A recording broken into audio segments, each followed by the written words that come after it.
దానికోసం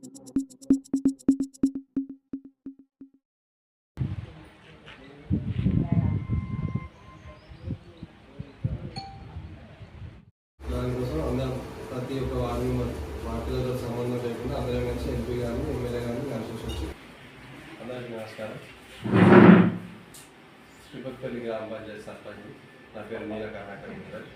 మేము గెలిచినప్పటి నుంచి మా గ్రామంలో 99 డేస్ ప్రణాళికలో భాగంగా అన్ని పనులు చేయడం జరుగుతుంది. మాకు ఇక్కడ కొత్తగా ఆదర్శ కాలనీ అని ఒకటి వేసి మన కాంగ్రెస్ గవర్నమెంట్లో ల్యాండ్ ఇచ్చి కట్టే ఇంటికి దగ్గర 200 మీటర్ల పైప్ లైన్ వేయడం జరిగింది నూతనంగా.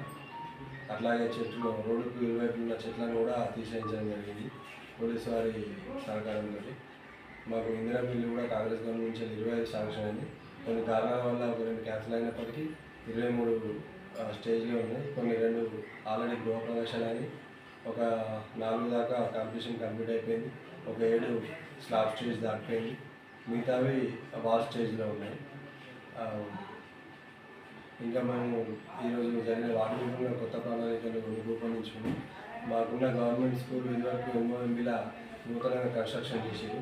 కాకపోతే అది కొన్ని కారణాల వల్ల అది ఇన్కంప్లీట్ ఉంది. దానికి కొంచెం పెయింటింగ్ వేయించుకోవాలని మాట్లాడుకున్నాం. అలాగే మా నర్సరీకి కూడా బోర్డు లేదు, ఆ బోర్డు వేయించుకోవాలి, నూతన బోర్డు తీసుకోవాలని కూడా చేసుకున్నాం. అట్లాగే కళ్యాణ్ శ్రీధర్ గారు పెద్దలు గౌరవనీయులు ఉప ముఖ్యమంత్రి గారు కళ్యాణ్ శ్రీధర్ గారు మాకు విజిఎస్ తరఫు నుంచి ఒక 10 లక్షల సీసీ రోడ్డు కూడా శాంక్షన్ ఇవ్వడం జరిగింది. అది ఈజీస్లో కొంచెం ఎర్రర్ల వల్ల మాకు ఏప్రిల్లో కాలేదు. ఇప్పుడు నిన్ననే మాస్టర్ పేమెంట్ అయింది. అది కూడా మరో వారం రోజుల లోపల అది 10 లక్షల విలువైన సీసీ రోడ్డు కూడా మేము పోసుకోవడం జరుగుతుంది. అట్లాగే మాకు ఇదివరకు ఇంకొక 5 లక్షల సీసీ రోడ్డు కూడా మండల ఫండ్ నుంచి గ్రాంట్ నుంచి కూడా వచ్చింది. అది కూడా చేసుకుంటాం. మాకు ఇంకా అంగన్వాడీ బిల్డింగ్, పిహెచ్సి బిల్డింగ్ కూడా శాంక్షన్ అయ్యాయి. అవి కూడా మన నెల్లూరు లోపల వాటిని కూడా మేము నిర్మించుకోవడానికి చేసుకుంటాం. భూమి పూజ చేసుకోవడం జరుగుతుంది. కొంచెం ఎక్కువగా ఉండింది. దానికోసం మాకు ఇదివరకు గ్రామ పంచాయతీ నుంచి ఉన్న మోటార్ బోర్ నుంచి ఎక్కువ నీళ్ళు రాలేదు. వేరే హైరింగ్ చేసుకొని ఒక బోరు ప్లస్ మళ్ళీ మిషన్ బయలు నుంచి కూడా ఎక్కువ ఆల్రెడీ మాకు 2,40,000 లీటర్లు వస్తున్నాయి మిషన్ బయలు నుంచి. మేము ఇంకొక 2 లోడ్లు కూడా ఎక్కువ అడిగినాము. దాదాపుగా మాకు మొదట్లో ముందే గుర్తించి సమ్మర్ కంటే ముందే ఈ నీటి ఎద్దడిని గుర్తించి ముందే 2 బోర్లు హైరింగ్ చేసుకోవడం జరిగింది. 2 లోడ్లు కూడా ఎక్కువ తెప్పించుకోవడం జరిగింది. వాటర్ ప్రాబ్లమ్ని మేము పాలకవర్గం అందరం సమీక్షించుకొని దాన్ని ప్రజలకు ఎట్లాంటి ఇబ్బంది లేకుండా చేసినాం.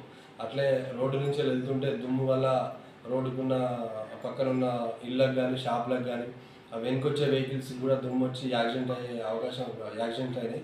దాని గురించి కూడా మేము గ్రామ పంచాయతీ నుంచి ఆలోచించి ట్యాంకర్కే వాటర్ స్ప్రేయింగ్ మేమే తయారు చేసి పెట్టి వీక్లీ 3 టైమ్స్ వాటర్ చేయిస్తున్నాం. అలా చెత్త కూడా కొంచెం అస్తవ్యస్తంగా ఉండేది ఇదివరకు. ఖచ్చితంగా ఇప్పుడు వారానికి 3 సార్లు చెత్తను కూడా తీసుకెళ్తున్నాము. కొంత గ్రామ పరిధిలో ఉన్న కొన్ని ఇళ్లకు ఇంకుడు గుంతలేవు.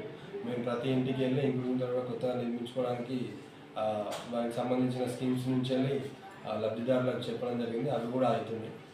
ఇంకా మేము గ్రామ పంచాయతీలో ఉన్న ప్రతి లేకుంటే వాళ్ళకి తెలియక గ్రామ పంచాయతీకి ఇప్పుడు చాలా పంచాయతీల నుంచి ఎన్నో చట్టాలు ఉన్నాయి. ప్రతి పనిని ఒక ప్రణాళికబద్ధంగా చేసుకుంటూ పోతాం. దానికి ఎవరైనా మీకు చెప్పినా కూడా మీరు నమ్మకండి. మీకు ఎట్లాంటి ప్రాబ్లం ఉన్నా గ్రామ పంచాయతీనే కన్సర్న్ ఉన్నా మేమే మీ దగ్గరికి వస్తాం. మీరు రిపోర్ట్లు ఇస్తే ఎమ్మెల్యే గారి దగ్గరికి మేమే వెళ్ళి మీ సీఎం రిలీఫ్ ఫండ్లు కానీ కళ్యాణ లక్ష్మి కానీ మేమే ఇస్తామని గ్రామ సభలో చెప్పడం జరిగింది.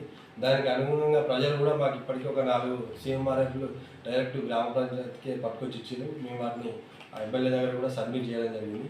ఇక ముందు కూడా ప్రభుత్వం నుంచి వచ్చే ఏ పథకాన్ని అయినా సరే ఎటువంటి లాభాపేక్ష లేకుండా కేవలం అర్హులకు మాత్రమే ఇస్తామని చెప్పి మేము మాట ఇవ్వడం జరిగింది. ఆ మాటకు కట్టుబడి మేము గ్రామ పాలక వర్గం మొత్తం మేము మా వార్డు మెంబర్లు ఖచ్చితంగా ఆ మాటకు కట్టుబడి ఉంటాం. మేము ఇది ఇప్పిస్తాం అది ఇప్పిస్తాం అన్నా కూడా మీరు ఎవరికి ఏమి ఇవ్వకండి. ఒక నా విలేజ్లోనే కాదు, దాదాపుగా మన శశంగంపూర్ నియోజకవర్గంలో ఎమ్మెల్యే గారు ఎట్లాంటి లంచాలను ప్రోత్సహించలేరు. వాళ్ళు వాటి మీద కఠినమైన చర్యలు తీసుకుంటారు, వెంటనే తీసుకుంటారు. కాబట్టి మీరు అట్లాంటివి ఏమున్నా పెట్టుకోకండి. గ్రామ పంచాయతీ నుంచి ప్రతి పనిని గ్రామ పంచాయతీ వాళ్ళు మాత్రమే చేస్తారు. మీరు గ్రామ పంచాయతీ వాళ్ళకు మాత్రమే చెప్పండి. Thank you.